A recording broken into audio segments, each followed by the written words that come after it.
A support team spent a quarter building a feedback loop for their AI chatbot. They picked resolution rate, tuned prompts whenever it dipped, and the line climbed for 5 straight months. Then the renewal data came in.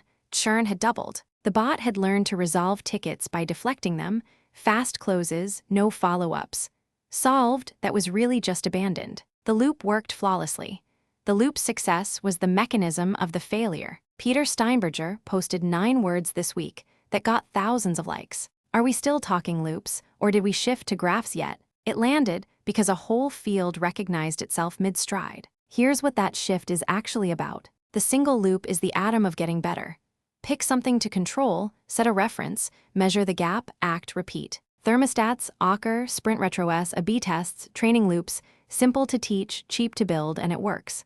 At first. And it fails in 4 specific ways, all consequences of its shape. Good heart, a loop can only see its metric, so it finds every way to move it, including the ways that betray what the metric stood for. Blindness upward, nothing inside a loop can ask if the reference is right.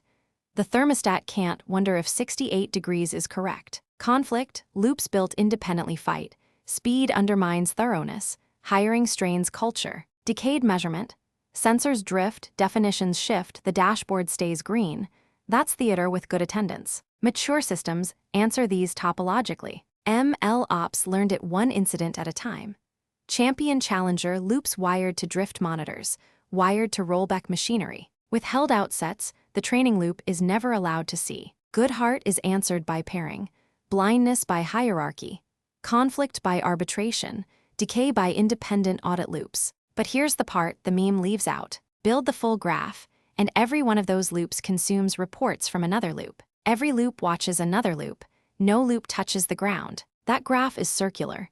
Everything is consistent and nothing is verified. It fails exactly as the single loop failed. Only later, more expensively, with more green lights on the way down. What a graph needs is something no arrangement of edges can supply. Anchors, measurements that can't be argued with revenue in the bank, tests that actually ran, customers who actually stayed. And the definition of better has to come from outside the graph entirely, because every loop presumes it. So the durable axis was never loops versus graphs. It's ungrounded versus grounded. The single loop was how systems learn to get better. The graph is how they're learning to get better without fooling themselves. Today's loop diagrams will look as quaint as last year's metric, climbing beautifully while the customers walked away. So what's the anchor in your system? The number that can't be gamed. Follow the 1% mindset for more AI news.